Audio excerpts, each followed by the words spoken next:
People, how are you? We are going to read more of Richard Bauchman today. Last night, we got to minus 33 and counting.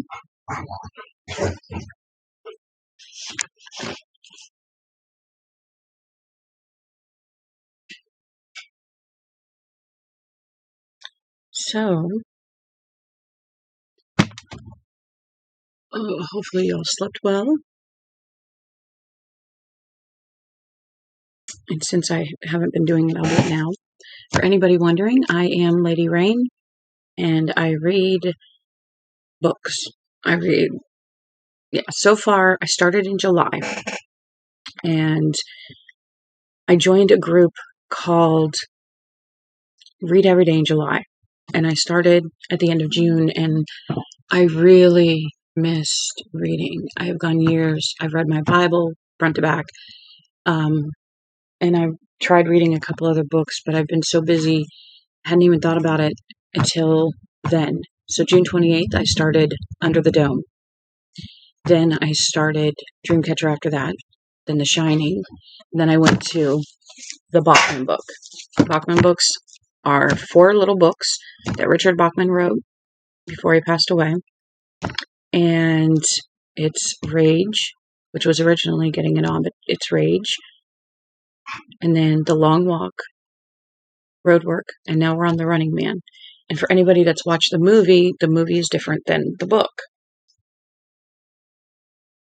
The book actually explains how they have like 30 days and they have to get through it all. And if they get through it all, they get $1 billion new dollars, and new dollars are different than old dollars. And this futuristic world is nuts, but it's amazing. So we got to a point where Richards is now in a bind. Him and Amelia have gotten through a roadblock, but then they got to their second one. And at the second one, he let her go. And now he is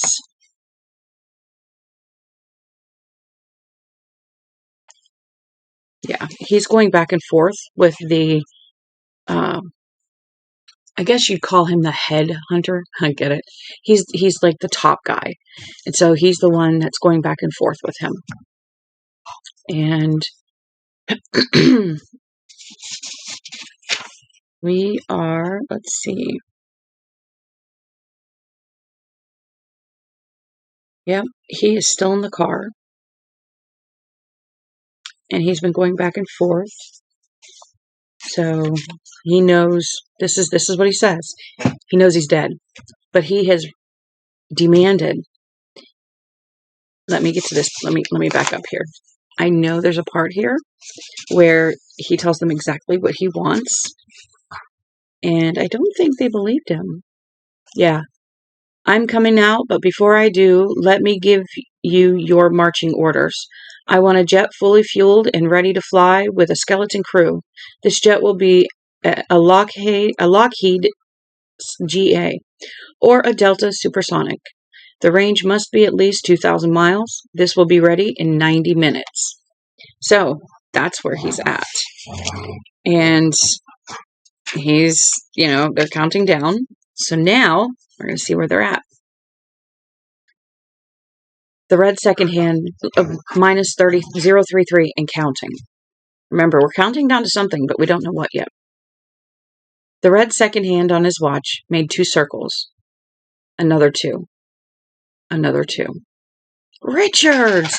He raised the bullhorn to his lips. 79 minutes, McCone. Play it right up to the end. The only way to play. Right up to the moment, McCone. Give the order to fire at will. It will be quick, and it didn't really seem to matter a whole hell of a lot. After a long, grinding, eternal pause, we need more time, at least 3 hours. There isn't an LGA or a Delta on the field. One will have to fly in. She had done it. Oh, amazing grace. That woman had looked into the abyss and then walked out across it. No net, no way back. Amazing. Of course, they didn't believe her. It was their business not to believe anyone about anything. Right now, they would be hustling her to a private room in one of the terminals, half a dozen of McCone's picked interrogators waiting. And when they got her there, the litany would begin. Of course you're upset, Mrs. Williams, but just for the record, would you mind going through this once more? We're puzzled at one small thing here. Are you sure that wasn't the other way around? How do you know? Why? Then what did he say? So the correct move was to buy more time. Fob Richards off with one excuse and then another. There's a fueling problem. We need more time. The crew is on the jetport grounds, or no crew, excuse me. We need more time. There's a flying saucer over runway 07. We need more time. And we haven't broken her yet. Haven't quite gotten her to admit that your high explosive constant consists of an alligator handbag stuffed with assorted Kleenex, change, and cosmetics and credit cards. We need more time. We can't take a chance on killing you yet. We need more time. Richards, listen to me, he megaphoned back. You have 75 minutes, then it will go up. No reply. Spectators had begun to creep back in spite of Armageddon's shadow. Their eyes were wide and wet and sexual. A number of portable spotlights, Phoebe. Oh, hell no. I'll be right back. She's eating a shoe. What are you doing? What are you doing? Stop that. Bad. No.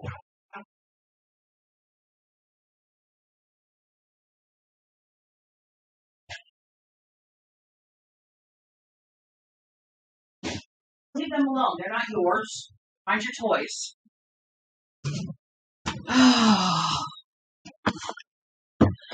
A child was trying to eat the inside soul out of a shoe of Tristan's. That's not good. Hi. All right. Where are we at? Oh, I think when does it sneeze? At least I think. Maybe not. If I do, excuse me. Their eyes were wide and wet and sexual. A number of portable spotlights had been requisitioned and focused on the little car, bathing it in a deepless glow and emphasizing the shattered windshield. Richard tried to imagine the little room where they were holding her, probing her for the truth, and could not. The press would be excluded, of course. McCone's men would be trying to scar her tits off her and undoubtedly would be succeeding. But how far would they dare go with a woman who did not belong in the ghetto society of the poor, where people had no faces? Drugs? There were drugs, Richard knew, drugs that McCone could command immediately, drugs that could make a Yuki Indian babble out his entire life story like a babe in arms. Drugs that would make a priest rattle off penitents, confessions, like a stenographer's recording machine. A little violence? A modified electric move-alongs that had worked so well in the Seattle riots of 2005? Or only the steady battering of their questions? The thoughts served no purpose, but he could not shut them out or turn them off. Beyond the terminals, there was an unmistakable whine of a Lockheed carrier being warmed up. His bird. The sound of it came in rising and falling cycles. When it cut off suddenly, he knew the fueling had begun. 20 minutes, if they were hurrying. Richards did not think they would be hurrying. Well, well, well, here we are. All the cards are on the table. McCone, are you peeking yet? Have you sliced into her mind yet? Shadows lengthened across the field and everyone waited. -032 and counting. Richards discovered that the old cliché was a lie. Time did not stand still. In some ways, it would have been better if it had. Then there at least would have been an end to hope. Twice the amplified voice informed Richards that he was lying. He told them if it was so, they had better open up. 5 minutes later, a new amplified voice told him that the Lockheed's flaps were frozen and that fueling would have to begin with another plane. Richards told them that was fine as long as the plane was ready to go by the original deadline. The minutes crept by. 26 left, 25, 22, 20. She hasn't broken yet? My God, maybe. 18, 15. The plane's engines began rising to a strident howl on the ground as the ground crews went through fuel system and pre-flight checks. 10 minutes, then 8. Richards, here. We have simply got to have more time. The bird's flaps are frozen solid. We're going to irrigate the vanes with liquid hydrogen, but we simply have to have time. You have it. 7 minutes. Then I am going to proceed to the airfield using the service ramp. I will be driving with one hand on the wheel and one hand on the imploder ring. All gates will be opened, and remember that I'll be getting closer to those fuel tanks all the time. You don't seem to realize that I'm through talking. Fellows, 6 minutes. The second hand made its orderly, regular turns. 3 minutes left. 2. 1. They would be going for broke in the little room he could not imagine. He tried to call Amelia's image up in his mind and failed. It was always blurring into other faces. One composite face composed of Stacy and Bradley and Elton and Virginia Perkis and the boy with the dog. All he could remember was that she was soft and pretty in the uninspired way that so many women can be thanks to Max Factor and Revlon and the plastic surgeons who tuck and tie and smooth out and unbend. Soft, soft, but hard in some deep place. Where did you go hard, wasp woman? Are you hard enough, or are you blowing the game right now? He felt something warm running down his chin and discovered he had bitten his lips through, not once, but several times. He wiped his mouth absently, leaving a teardrop-shaped smear of blood on his sleeve, and dropped the car into gear. It rose obediently, lifters grumbling. Richards, if you move that car, we'll shoot. That girl talked. We know. No one fired a shot. In a way, it was almost anticlimactic. Minus 031 and counting. The service ramp described a rising arc around the glassine, futuristic Northern States terminal. The way was lined with police holding everything from mace B and tear gas to heavy armor-piercing weaponry. Their faces were flat, dull, uniform. Richards drove slowly, sitting up straight now, and they looked at him with vacant, bovine awe. In much the same way, Richards thought, the cows must look at a farmer who had gone mad and lies kicking and sunfishing and screaming on the barn floor. The gate to the service area. Caution, employees only, no smoking, unauthorized persons, keep out, had been swung open, and Richards drove satedly through, passing ranks of high-octane tanker trucks and small private planes pulling up on their chokes. Beyond them was a taxiway, wide, oil-blacked cement with expansion joints. Here his bird was waiting, a large white jumbo jet with a dozen turbine engines slowly grumbling. Beyond, runways stretched straight and clear into the gathering twilight, seeming to approach a meeting point on the horizon.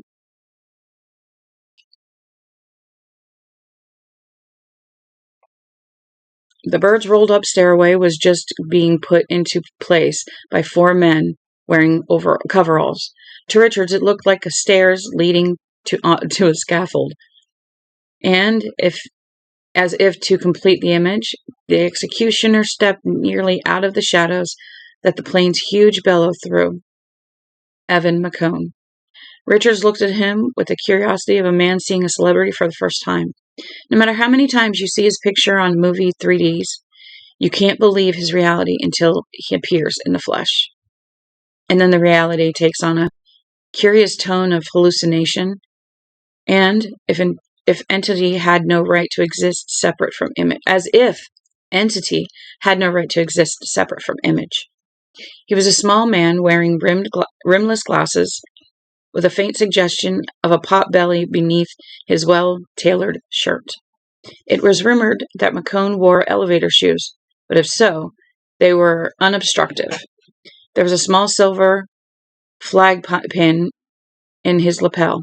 All in all, he did not look like a monster at all. The inheritor of such fearsome alphabet soup bureaus as the FBI and the CIA. Not like a man who had matched the technique of a black car in the night. The rubber club, the sly question about relatives back home. Not like a man who had mastered the entire spectrum of fear.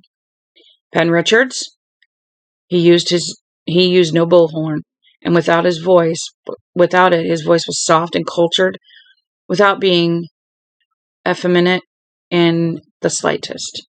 Yes, I have a sworn bill from the Games Federation, an accredited arm of the Network Communication Commission, for your apprehension and execution. Will you honor it? Does a hen need a flag? Ah, McCone sounded pleased. The formalities are taken care of. I believe in formalities, don't you? No, of course you don't. You've been a very informal contestant. That's why you're still alive. Did you know you surpassed the standing Running Man record of 8 days and 5 hours some 2 hours ago? Of course you don't. But you have, yes. And your escape from the YMCA in Boston, Sterling, I understand the Nielsen rating on the program jumped 12 points. Wonderful. Of course, we almost had you during the Portland interlude. Bad luck. Pericus swore with his dying breath that you had jumped ship in Auburn. We believed him. He was so obviously a frightened little man. Obviously, Richards echoed softly. But this last play has been simply brilliant. I salute you. In a way, I'm almost sorry the game has to end. I suspect I shall never run up against a more inventive opponent. Too bad, Richard said. It's over, you know, McCone said. The woman broke. We used sodium pentothal on her. Old, but reliable. Pulled a small automatic. Step out, Mr. Richards. I will pay you the ultimate compliment. I'm going to do it right here, where no one can film it. Your death will be one of relative privacy. Get ready, then, Richards grinned. He opened the door and stepped out. The two men faced each other across the blank surface area. Cement. And if anybody's wondering, I keep feeling a hair, so I go like this to see if I can feel it. My hair is long, and sometimes it just goes, but it's not as long as my son's. My son's is like down here in the back. Yeah, it's long. It's longer than mine. But he looks good with long hair. Doesn't look like his father that way. Kind of helps. But they still look like their father. Minus 030 and counting. It was McCone who broke the deadlock first. He threw back his head and laughed. It was a very cultured laugh, soft and velvet. Oh, you are so good, Mr. Richards. Par excellence. Rise, call, and rise again. I salute you with honesty. The woman has not broken. She maintains stubbornly that the bulge I see in your pocket there is Black Irish. We can't SAP her because it leaves a definable trace. A single EEG on the woman and our secret would be out. We are in the process of lifting in 3 ampules of canogen from New York. Leaves no trace. We expect it in 40 minutes. Not in time to stop you, alas. She is lying, it's obvious. If you will pardon a touch of what your fellows like to call elitism, I will offer my observation that the middle class lies, well, only about sex. May I offer another observation? Of course I may. I am. McCone smiled. I suspect it's her handbag. We noticed she had none, although she had been shopping. We're quite observant. What happened to her purse if it isn't in your pocket, Richards? He would not pick up the gambit. Shoot me if you're so sure. McComb spread his hands sorrowfully. How well I'd love to, but one does not take chances with human life, not even with the odds are 50-1 in your favor. Too much like Russian roulette, human life has a certain sacred, good God, quality. The government, our government, realizes this. We are humane. Oh, yes, Richard said, and smiled fairly. McCone blinked. So you see, Richard started. The man was hypnotizing him. The minutes were flying. The helicopter was coming up from Boston, loaded with 3 ampules of jack me up and turn me over. And if McCone said 40 minutes, he meant 20. And here he stood, listening to the man's tinkling little anthem. God, he was a monster. Listen to me, Richard said harshly, interrupting. The speech is short, little man. When you inject her, she's going to sing the same tune. For the record, it's all here. Dig? He locked his gaze with McCone's and began to walk forward. I'll see you, shit-eater. McCone stepped aside. Richards didn't even bother to look at him as he passed. Their coat sleeves brushed. For the record, I was told to pull on half cock was about 3 pounds. I've got about 2.5 on now, give or take. He had the satisfaction of hearing a man's breathing whistle a little faster. Richards? He looked back from the stairs, and McCone was looking up at him, the gold edges of his glasses gleaming and flashing. When you get in the air, we're going to shoot you down to the ground with a ground-to-air missile. Story for the public will be that Richards got a little itchy on the trigger. R.I.P. You won't, though. No? Richards began to smile and gave half a reason. We're going to be very low and over heavily populated areas. And 20 fuel pods to 20 pounds of Irish, and you've got a very big bang potential. Too big. You'd do it if you could get away with it, but you can't. He paused. You're so bright. Did you anticipate me on the parachute? Oh, yes, McCone said calmly. It's in the forward passenger compartment. Such old hat, Mr. Richards. Or do you have another trick in your bag? You haven't been stupid enough to tamper with the chute either, I'll bet. Oh, no, too obvious. And you would pull the non-existent imploder ring just before you struck. I imagine. Quite an efficient airburst. Goodbye, little man. Goodbye, Mr. Richards, and bon voyage. He chuckled. Yes, you do rate honestly. So I will show you one more card. Just one. We're going to wait for the Cannigan before taking action. You're obviously right about the missile. For now, just a bluff. Call and rise again, huh? But I can afford to wait, you see. I am never wrong, neither. Or never. And I know you are bluffing. So we can afford to wait. But I'm keeping you. Voir, Mr. Richards. He waved. Soon, Richards said, but not loud enough for McCone to hear, and he grinned. Minus 0 to 9 and counting. We are really on the edge of our seats, are we not? I think I am. Because if you got to think, we know he has a handbag. They don't. And if they think he has explosive and the plane and he's down by, close enough to a city to explode it, he's going to blow half the city, right? So they can't take any chances. Minus 0 to 9 and counting. The first class compartment was long and 3 aisles wide, paneled with real aged sequoia. A wine-covered rug, which felt yards deep, covered the floor. A 3D movie screen was cranked up and out of the way on the far wall between the first class and the galley. In seat 100, the bulky parachute pack sat. Richards patted it briefly and went through the galley. Someone had even put coffee on. He stepped through another door and stood in the short in a short throat which led to the pilot's compartment. To the right, the radio operator, a man of perhaps 30, with a care-lined face, looked at Richards bitterly and then back at his instruments. A few steps up and to the left, the navigator sat at his boards and in grids and plastic-encased charts. "The fellow who's going to get us all killed is coming up, fellas," he said with his throat mic. He gazed coolly at Richards. Richards said nothing. The man, after all, was almost certainly right. He limped into the nose of the plane. The pilot was 50 or better, an old warhorse with the red nose of a steady drinker, and the clear perspective eyes of a man who was not even close to the alcoholic edge.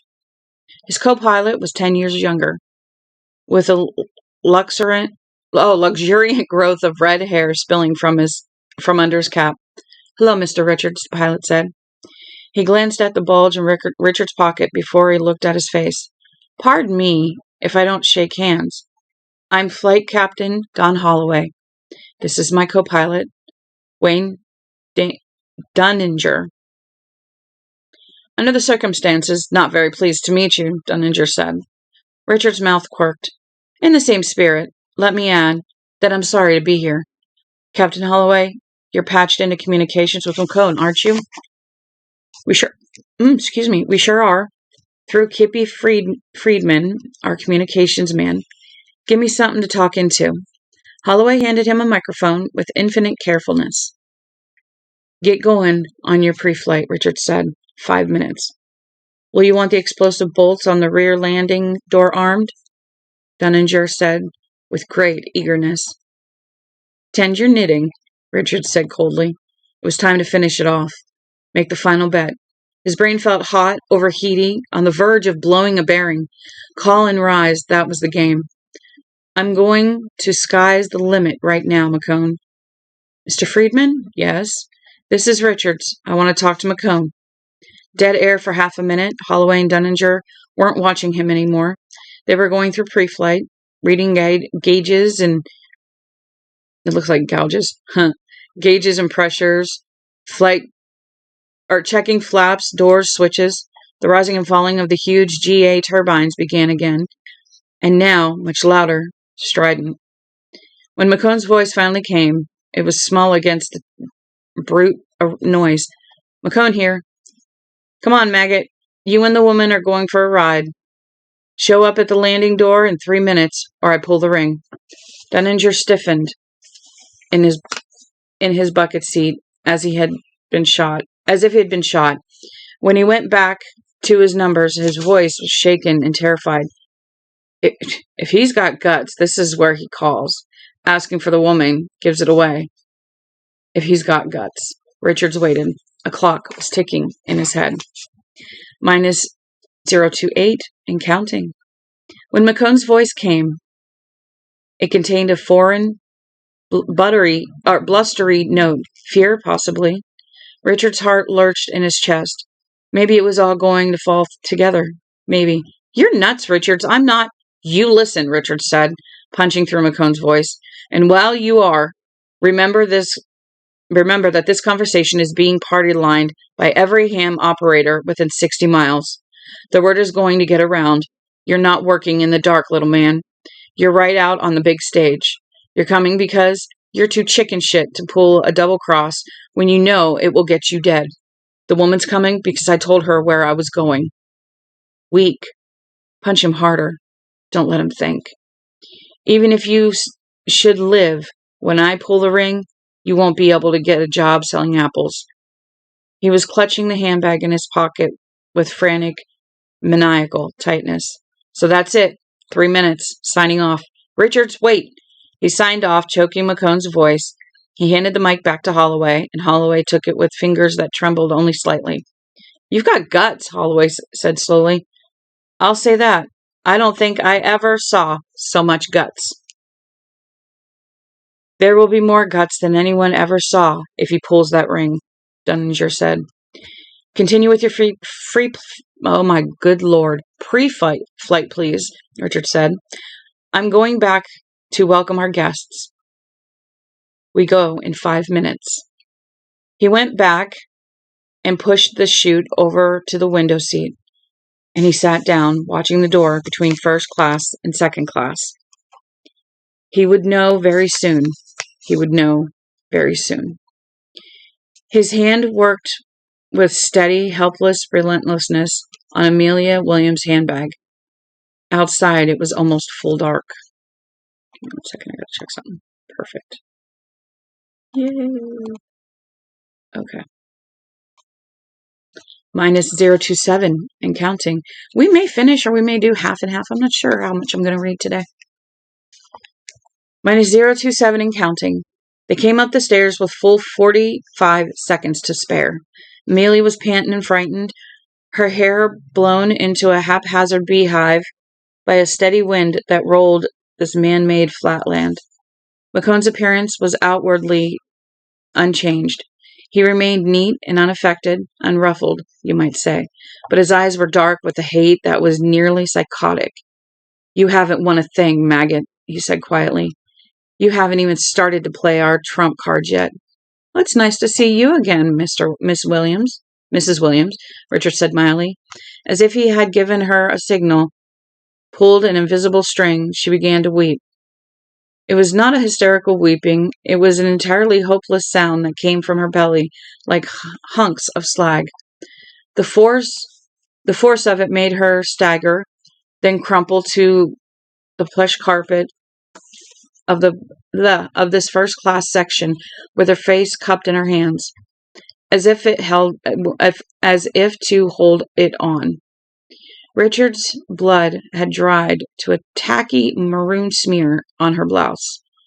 Her full skirt, spread around her and hiding her legs, made her look like a wilted flower. Richard felt sorry for her. It was a shallow emotion, feeling sorry, but the best he could manage. "Mr. Richards," was Holloway's voice over the cabin intercom. "Yes." Are we green?" "Yes." "Then I'm giving the service crew the order to remove the stairs and seal us up. Don't get nervous with that thing." "All right, Captain, thank you." "You gave yourself away when you asked for the woman. You know that, don't you?" McCone seemed to be smiling and scowling at the same time. The overall effect was frighteningly paranoid. His hands were clutching and unclutching. "Ah, so?" Richard said mildly. "And since you're never wrong, you'll undoubtedly jump me before we take off. That way you'll be out of jeopardy and come up smelling like a rose, right?" McCone's lips parted in a tiny snarl, and then pressed together until they went white. He made no move. The plane began to pick up a tiny vibration as the engine cycled higher and higher. The noise was suddenly muted as the boarding door in second class was slammed shut. Leaning over slightly to peer out one of the circular windows on the port side, Richards could see the crew trundling away the stairs. Now we're all on the scaffold, he thought. Minus 026 and counting. The fasten seatbelts, no smoking sign to the right of the trundled up movie screen flashed on. The airplane began to slow. Ponderous turn beneath them. Began a slow, ponderous turn beneath them. Richards had gained all his knowledge of jets from the freebie and from reading. Much of it lurid adventure fiction, but this was only the second time he had ever been on one, and it made the shuttle from Harding to New York look like a bathtub toy. He found a huge motion beneath his feet, disturbing. "Amelia?" She looked up slowly, her face ravaged and tear-streaked. "Huh?" Her voice was rusty, dazed, mucus-clogged, as if she had forgotten where she was. "Come forward. We're taking off." He looked at McCone. "You go wherever you please, little man. You have the run of the ship. Just don't bother the crew." McCone said nothing and sat down near the curtain divider between first and second class.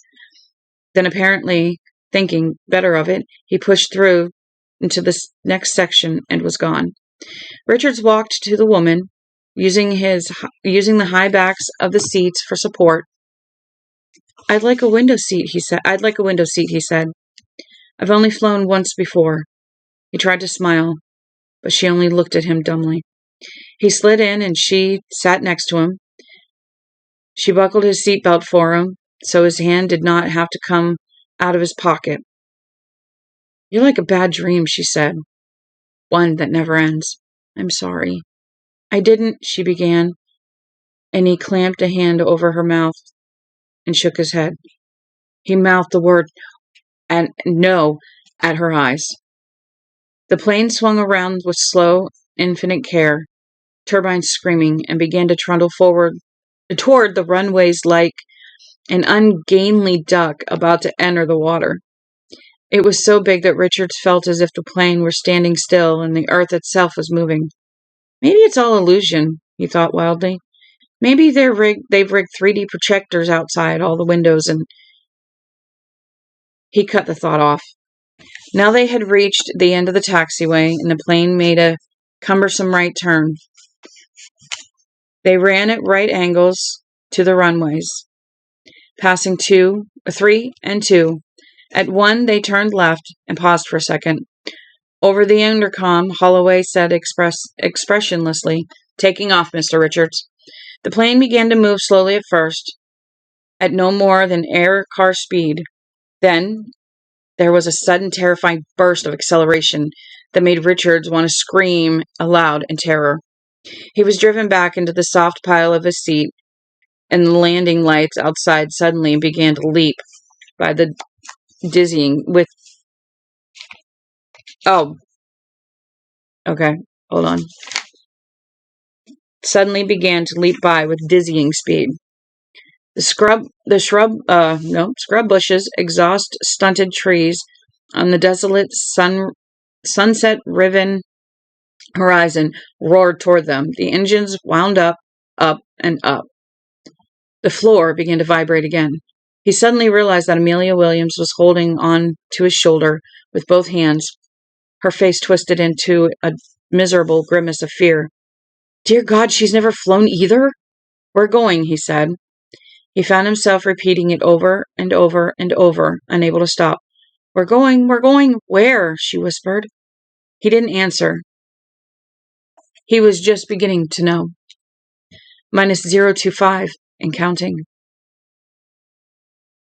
The 2 troopers on roadblock duty at the eastern entrance of Jetport watched the huge liner fling itself down the runway, gaining speed. Its lights blinked orange and green in the growing dark, and the howl of its engines buffeted their ears. "He's going! Christ, he's going! Where?" said the other. They watched the dark shape as it separated from the ground. Its engines took on a curiously flat sound, like artillery practice on a cold morning. It rose at a steep angle, as real and as tangible and as prosaic as a cube of butter on a plate, yet improbable with flight. "You think he's got it?" "Hell, I don't know." The roar of the jet was now coming to them in falling cycles. "I'll tell you one thing, though." The first turned from the diminishing lights and turned up his collar. "I'm glad he's got the bastard with him, that McCone." "Can I ask you a personal question?" "As long as I don't have to answer it." "Would you like to see him pull it off?" The trooper said nothing for a long time. The sound of the jet faded, until it disappeared into the underground hum of nerves at work. "Yes." "Do you think he will?" A crescent smile in the darkness. "My friend, I think there's going to be a big boom." -024 and counting. The earth had dropped away below them. Richard stared out wonderingly, unable to drink his fill. He had slept through the other flight as if in wait for this one. The sky had deepened to a shade that hung on the border between royal velvet and black. Yeah, I accidentally turned my flashlight on.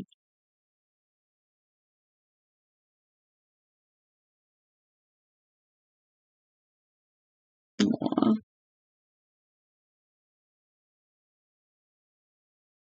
Okay, I do have an appointment tomorrow. Good. Okay.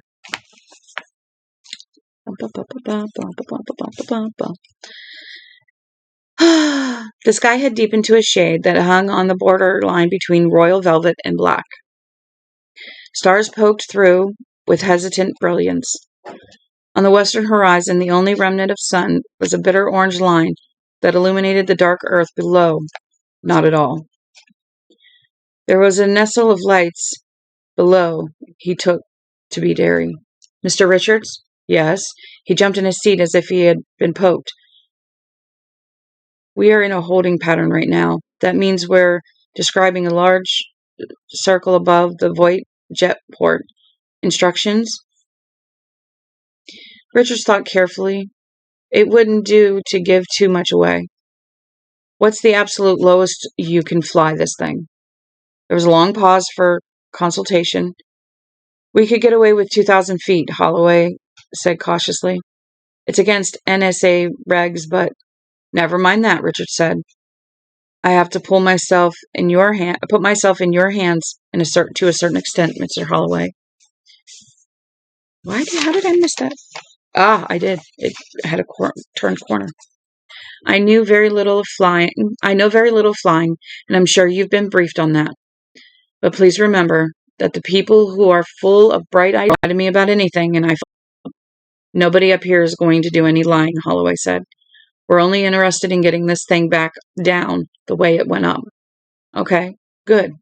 He gave himself time to think. Amelia Williams sat rigidly beside him, her hands folded in her lap. Go due west, he said abruptly. 2,000 feet. Going over, Richard said. I've only flown once before. Oh. Holloway sounded relieved. The plane banged beneath their feet, and the dark sunset line outside the window tilted on its ear. Richards watched, fascinated. Now it gleamed aslant the thick window, making odd, fugitive sungleams just beyond the glass. We're chasing the sun, he thought. Isn't that amazing? It was 35 minutes after 6. Still pretty early. 0 minus 2-3 and counting. The back of the seat in front of Richards was a revelation in itself. There was a pocket with a safety book in it. In case of turbulence, fasten your seatbelt. If the cabin loses pressure, pull down the air mask directly over your head. In case of engine trouble, the stewardess will give you further instructions. In case of sudden explosive death, hope you have enough dental fillings to ensure identification. There was a small freebie set into the seat panel at eye level. A metal card below it reminded the viewer that channels would come and go with a fair degree of speed. A touch-controlled channel selector was provided for the hungry viewer. Below and to the right of the freebie was a pad of airline stationery and a GA stylus on a chain.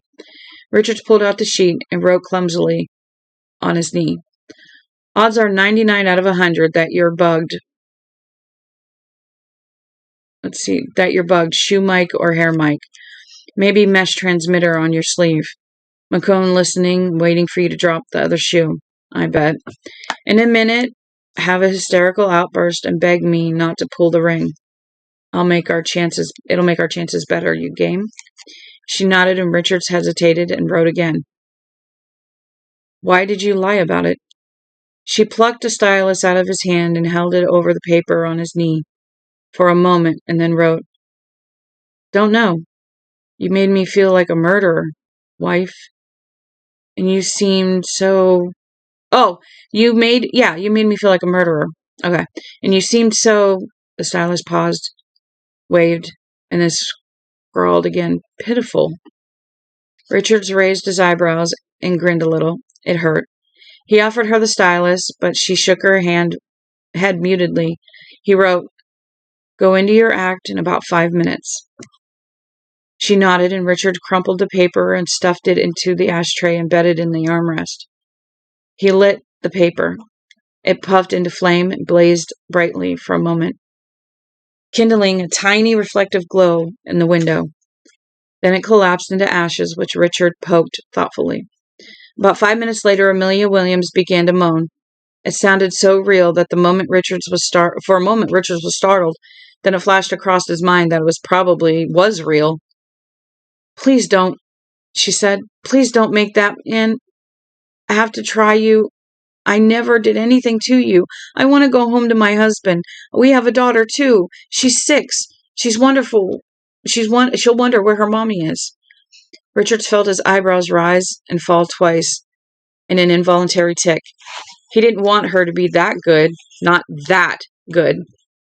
"He's dumb," he told her, not trying to speak for an unseen audience. "But I don't think he's that dumb. He'll be all right, Mrs. Williams.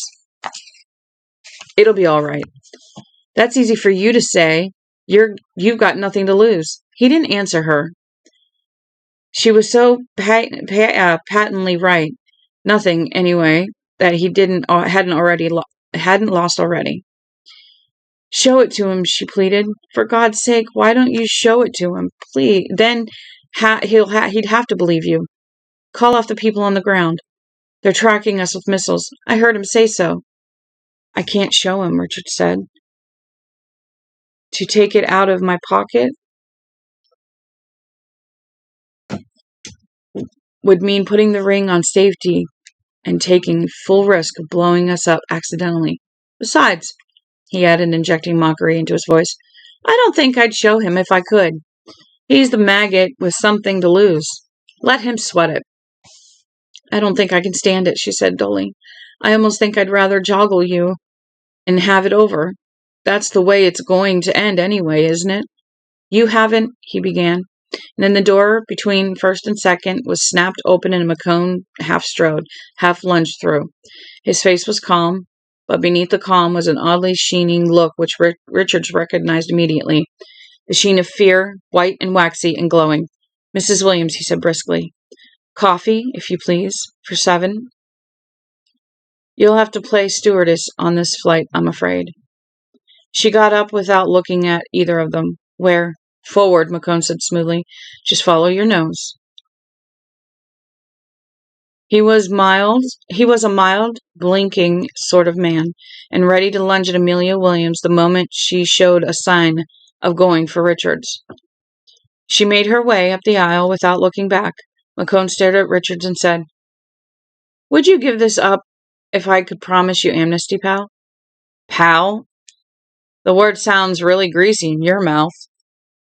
Richards marveled. He flexed his free hand, looked at it. The hand was caked with small runnels of dried blood, dotted with tiny scrapes and scratches from his broken ankle hike through the southern Maine woods. "Really greasy. You make it sound like 2 pounds of fatty hamburger cooking in a pan. The only kind you can get at the welfare stores in Co-op City." He looked at McCone's well-concealed pot. That looks more like a steak gut. Prime cut. No fat on prime cut except that crinkly little ring around the outside, right?" "Amnesty," McCone repeated. "How does the word sound?" "Like a lie," Richard said, smiling. "Like a fat fucking lie. Don't you know? I know you're nothing but the hired help." McCone flushed. It was not a soft flush at all. It was a hard and red and brick-like. "It's going to be good to have you on my home court," he said. "We've got high-impact slugs that will make your head look like pumpkin dropped on the sidewalk from the top floor of the skyscraper, gas-filled. They explode on contact. A shotgun, on the other hand." Richard screamed, "Here it goes! I'm pulling the ring!" McCone screeched. He staggered back 2 steps. His rump hit the well-padded arm of seat 95 across the way. He overbalanced and fell into it like a man into a sling, his arms flailing the air around his head in crazed, warding off gestures. His hands froze about his head like petrified birds splaying fingers. Petrified birds splay fingers.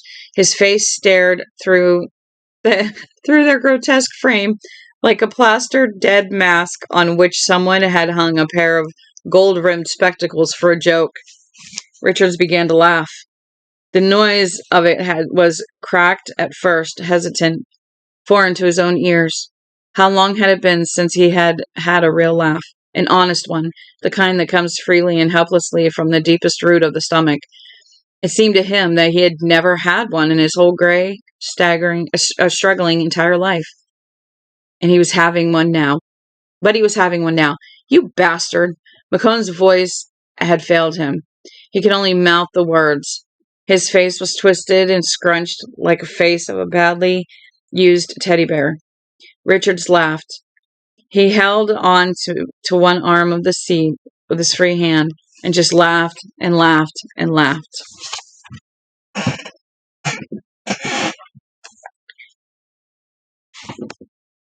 going to stretch my back a little bit. Oh, there we go. -022 and counting. When Holloway's voice informed Richards that the plane was crossing the border between Canada and the state of Vermont, Richards supposed he knew his business. He himself could see nothing but darkness below them, interrupted by occasional clusters of light. He set his coffee down carefully and said, "Could you supply me with a map of North America, Captain Holloway?" "Physical or political?" A new voice cut in. The navigators, Richard supposed. Now he was supposed to play obligingly dumb and not know which map he wanted. Which he didn't. "Both," he said flatly. "Are you going to send the woman up for them?" "What's your name, pal?" The hesitant pause of a man who realized with sudden trepidation that he had been singled out. "Donahue." "You've got legs, Donahue. Suppose you trot them back here yourself." Donahue trotted them back. He had long hair combed back, greaser fashion, and pants tailored right enough to show what looked like a bag of golf balls at his crotch. The maps were encased in limp plastic. Richards didn't know what Donahue's balls were encased in. "I didn't mean to mouth off," he said unwillingly. Richards thought he could peg him. Well-off young man with a lot of free time often spent much of it roaming the shabby, pleasant areas of the big cities, roaming in well-heeled packs, sometimes on foot, more often on choppers. They were queer stompers. Queers, of course, had been had to be eradicated. Save your bathrooms for democracy. They rarely ventured beyond the twilight pleasure areas into the full darkness of the ghettos. When they did, they got the shit kicked out of them. Donahue shifted uneasily under Richard's long gaze. "Anything else?" "You a queer stomper, pal?" "Huh? Never mind. Go on back. Help them fly the plane." Donahue went back at a fast shovel. Richards quickly discovered that the map with the towns and cities and roads was the political map. Pressing one finger down from Derry to the Canadian-Vermont border in the western reaching straight edge, he located their approximate position. "Captain Holloway?" "Yes." "Turn left." "Huh?" Holloway sounded frankly startled. "South, I mean. Due south, and remember." "I'm remembering," Holloway said. "Don't worry." The plane banked. McCone sat hunched in the seat he had fallen into, staring at Richards with hungry, wanting eyes. I'm going to try to turn this on so I see a little bit. For some reason, the darkness was not helping, but I need to lean back a little bit and relax my back. So, my little belly showing. Ooh, let's not lean on the window. That's a little better. Actually, if I sit a little sideways, it's like sitting in a chair, just kind of chilling out in your living room reading. I might do a couple hours today. -022 and counting. When Holloway's voice informed Richards that the plane was crossing the border between Canada and the state of Vermont, Richards supposed he knew his business. He himself could see nothing but darkness below them, interrupted by occasional clusters of light. He set his coffee down carefully and said, Could you supply me with a map of North America, Captain Holloway? Wait, why am I still on? Good Lord. I backed it up. I am such a dork.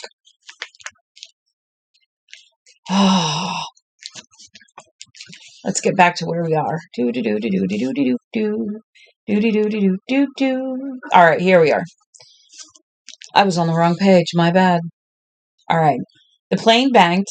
McCone sat hunched in the seat he had fallen into, staring at Richards with hungry, wanting eyes. -021 and counting. Richards found himself drifting in and out of daze, and it frightened him.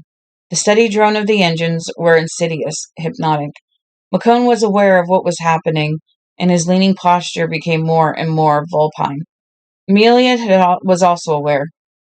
She cringed miserably in a forward seat near the galley, watching them both. Richards drank 2 more cups of coffee. Not much help. It was becoming increasingly difficult to concentrate on the coordination of his map and Holloway's toneless commentary on their outlaw flight. Finally, he drove his fist into his side where the bullet had taken him.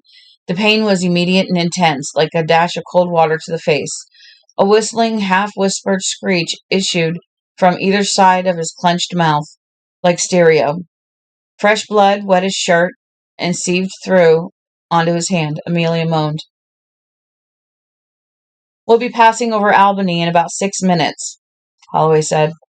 "If you look out, you'll see it coming up on your left." "Relax," Richard said to no one, to himself. "Relax, just relax. God, will it be over soon? Yes, quite soon." It was 7:45. -020 and counting. It could have been a bad dream, a nightmare that had crawled out of the dark and into the unhealthy limelight of his half-awake mind. More properly, a vision or a hallucination. His brain was wandering and concentrating on one level, dealing with the problem of navigation and the constant danger of McCone. On another, something black was taking place. Things were moving in the dark. Track on. Positive. Huge, whining servo mechanisms turning in the dark, in the night, infrared eyes glowing in unknown spectrums, pale green foxfire of dials swinging radar scopes. Lock. We have a lock. Trucks rambled along back country roads and on the triangulated flatbeds 200 miles apart. Microwave dishes swung at the night sky. Endless streams of electrons fly out on invisible batwings, bounce, echo. The strong blip and fading of after image lingering until the returning swing of light illuminates it in slightly more southerly position. Good Lord. Solid? Yeah, 200 miles south of Newark. It could be Newark. Newark's on red. Also, southern New York. Executive hold still in effect? That's right. We had him dead bang over Albany. Be cool, pal. Trucks thundering through closed towns where people look out of cardboard patched windows with terrified, hating eyes, roaring like prehistoric beasts in the night. Open the holes. Huge grinding motors slid huge concrete. What the heck? Oh, huge concrete dung caps aside, shutting them down gleaming steel tracks. Circular silos, like the entrances to the underworld of the Morlocks, gasps of liquid hydrogen escaping into the air. Tracking, we are tracking. Newark. Roger, Springfield, keep us in. Drunks sleeping in alleys woke foggily to the thunder of passing trucks and stare mutedly at the slices of sky between close leaning buildings. Their eyes are faded and yellow. Their mouths are dripping lines. Hands pull with senile reflex, and newsies to protect against the autumn cold. But the Newsies were no longer there. The Freebie had killed the last of them. Freebie is king of the world. Hallelujah, rich folks, smoked oaks. The yellow eyes catch an unknown glimpse of high, blinking lights in the sky. Flash, flash, red and green, red and green. The thunder of the trucks was faded, ramming back and forth in the tone of canyons like the fists of vandals. The drunks sleep again, bitchin'. We got him west of Springfield. Go, no go, in 5 minutes. From Harding, yes. He's bracketed and braced. All across the night the invisible batwings fly, drawing a glittering net across the northeast corner of America. Servers, controlled by General Atomics, computers function smoothly. The missiles turn and shift subtly in 1,000 places to follow the blinking red and green lights that sketch the sky. They were like steel rattlesnakes filled with waiting venom. Richard saw it all, and functioned enough as he saw it. The duality of his brain was oddly comforting in a way. It induced a detachment that was much like insanity. His blood-crusted finger followed their southward progress smoothly. Now south of Springfield, now west of Hartfield. Tracking. -019 and counting. Mr. Richards, yes.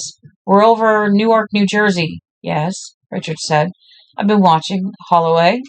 Holloway didn't reply, but Richards knew he was listening. They've got a bead drawn on us all the way, don't they? Yes, Holloway said. Richards looked at McCone. I imagine they're trying to decide if they can afford to get away with their professional bloodhound here. Imagine they'll decide in the affirmative, after all. All they have to do is train a new one. McCone was snarling at him, but Richards thought it was a completely unconscious gesture. One that could probably be traced all the way to McCone's ancestors, the Neanderthals who had crept up behind their enemies with large rocks rather than battling to the death in the honorable but in unintelligent manner. When do we get over open country again, Captain? We won't. Not on a due south heading. We will strike open seas after we cross the offshore North Carolina drilling derricks though. Everything south of here is a suburb of New York City. That's about the size of it, Holloway said. Thank you. Newark was sprawling and grown below them like a handful of dirty jewelry thrown carelessly into some lady's black velvet vanity box. Captain? Wearily, yes. You will now proceed due west. McCone jumped as if he had been goosed. Amelia made a surprised coughing noise in her throat. West? Holloway asked. He sounded unhappy and frightened for the first time. You're asking for it, going that way. West takes us over pretty open country. Pennsylvania, between Harrisburg and Pittsburgh, is all farm country. There isn't another big city east of Cleveland. Are you planning my strategy for me, Captain? No, I due west, Richards repeated curtly. Newark swung away beneath them. You're crazy, McCone said. They'll blow us apart. With you and 5 other innocent people on board? This honorable country. It will be a mistake, McCone said harshly. A missile on purpose. Don't you watch the National Report? Richards asked, still smiling. We don't make mistakes. We haven't made a mistake since 1950. Newark was sliding away beneath the wing. Darkness took its place. You're not laughing anymore, Richards said. -018 and counting. A half an hour later, Holloway came on the voice comm again. He sounded excited. Richards, we've been informed by Harding Red that they want to beam a heavy-intensity broadcast at us from Games Federation. I was told you would find it very much worth your while. to turn on the freebie. Thank you. He regarded the blank freebie screen and almost turned it on. He withdrew his hand as if the back of the next seat. Oh, yeah. Oh, okay. As if the back of the next seat with its embedded screen was hot. A curious sense of dread, deja vu filled him. It was too much like going back to the beginning. Sheila with her thin, worked face, the smell of Mrs. Jenner's cabbage cooking down the hall, the blare of the games, treadmill to bucks, swim the crocodiles, Kathy's screams. There would never be another child, of course. Not even if he could take all this back. He take it all back, withdrew it, and go back to the beginning. Even the one had been against fantastically high odds. Turn it on, McCone said. Maybe they're going to offer a deal. Shut up, Richard said. He waited, letting the dread fill him like a heavy water. The curious sense of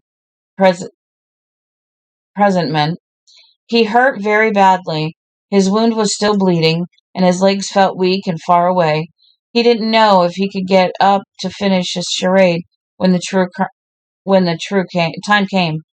With a grunt, Richards leaned forward again and pushed the on button. The freebie sprang to incredibly clear, amplified signal life. The face that filled the screen, patiently waiting, was very dark and very familiar. Dan Killian. He was sitting in a kidney-shaped mahogany desk, with a games symbol on it. Hello there, Richard said softly. He could have fallen out of his seat when Killian straightened up, grinned, and said, Hello there yourself, Mr. Richards. Minus 017 and counting. I can't see you, Killian said, but I can hear you.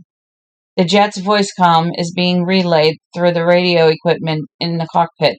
They tell me you're shot up. It's not as bad as it looks, Richard said. I got scratched up in the woods. Oh, yes, Killian said. The famous Run Through the Woods. Bobby Thompson canonized it on the air just tonight, along with your current exploit, of course. Tomorrow, those woods will be full of people looking for a scrap of your shirt, or maybe even a cartridge case. That's too bad, Richard said. I saw a rabbit. You've been the greatest contestant we've ever had, Richards. Through a combination of luck and skill, you've been positively the greatest. Great enough for us to offer you a deal. What deal? Nationally televised firing squad? This plane hijack has been the most spectacular, but it's also been the dumbest. Do you know why? Because for the first time, you're not near near your own people. You left them behind when you left the ground. Even the woman that's protecting you. You might think she's yours. She may even think it, but she's not. There's no one up there but us, Richards. You're a dead duck, finally. People keep telling me that, and I keep drawing breath. You've been drawing breath for the last 2 hours strictly on Games Federation's say-so. I did it. And I'm the one that finally shoved through the authorities for the deal I'm going to offer you. There was a strong opposition from the old guard. This kind of thing has never been done, but I'm going through with it. You asked me who you could kill if you got all the way to the top with a machine gun. One of them would have been me, Richards. Does that surprise you? I suppose it does. I had you pegged for a house, nigger. Killian threw back his head and laughed, and the laughter sounded forced, the laughter of a man playing for high stakes and laboring under a great tension. Here's the deal, Richards. Fly your plane to Harding. There will be a games limo waiting at the airport. An execution will be performed, a fake. Then you join our team. There was a startled yelp of rage from McCone. You black bastard! Amelia Williams looked stunned. Very good, Richard said. I knew you were good, But this is really great. What a fine used car salesman you would have made, Killian. Did McCone sound like I was lying? McCone is a fine actor. He did a little song and dance at the airport that may have won an Academy Award. Still, he was troubled. McCone's hustling away of Amelia for coffee. When it appeared she might trip the Irish. McCone's steady, heavy antagonism. They didn't fit. Or did they? His mind began to pinwheel. Maybe you're springing this on him without his knowledge, counting on his reaction to make it look even better, Killian said. You've done your song and dance with the plastic explosive, Mr. Williams. We know that you are bluffing. But there is a button on this desk, a small red button, which is not a bluff. 20 seconds after I push it, that plane will be torn apart by surface-to-air Diamondback missiles carrying clean nuclear warheads. The Irish isn't fake either. But there was a curdled taste in his mouth. The bluff was soured. Oh, it is. You couldn't get on the Lockheed GA plane with a plastic explosive, not without tripping the alarms. There are 4 separate detectors on the plane, installed to foil hijackers. A 5th was installed in the parachute you asked for. I can tell that the alarm lights in the void field control tower were watched with great interest and trepidation when you got on. The consensus was that you probably had the Irish.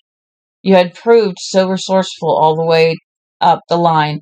It seems like a fair assumption to make. There was more than a little relief when none of those lights went on.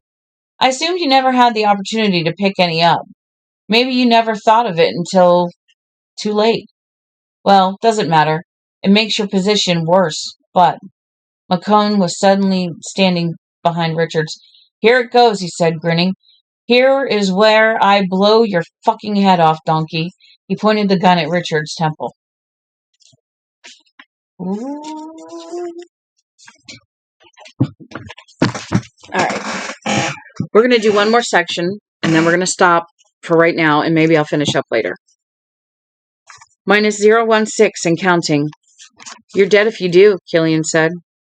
McCone hesitated, fell back a step, and stared at the freebie unbelievingly. His face began to twist and crumple again. His lips writhed in silent effort to gain speech. When it finally came, it was a whisper of thwarted rage. I can take him right now, right here. We'll all be safe. Wearily, Killian said, You're safe now, you goddamn fool. But Donahue could have taken him if we wanted him taken. This man is a criminal. McCone's voice was rising. He's killed police officers, committed acts of anarchy and air privacy. He's politically humiliated me and my department. Sit down, Killian said, and his voice was as cold and deep space, cold as the deep space between planets. It's time you remembered your who pays your salary, Mr. Chief Hunter. I'm going to the council president with this. McCone was raving now. Spittle flew from his lips. You're going to be chopping cotton when this is over, Nig. You goddamn worthless night-fighting son of a bitch. Please throw your gun on the floor, a new voice said. Richards looked around, startled. It was Donahue, the navigator, looking colder and deadlier than ever. His greased hair gleamed in the cabin's direct lighting. He was holding a wire-stock Magnum spring-stun machine pistol, and it was trained on McCone. Robert S. Donahue, old-timer, Games Council Control. Throw it to the floor. And that's where we're going to stop. That'll leave a little suspense, I think. But suspense is always good. So, that will do, guys. What do you think? Y'all think he's going to get off the plane? Think he's going to get off the plane alive? We'll have to see. And of course, they would put somebody from the Games Council on the plane. You know, why not? All right, so we're going to end here for now. I really enjoyed it. I hope y'all did too. Y'all have a good day. God bless. Thank you. Bye.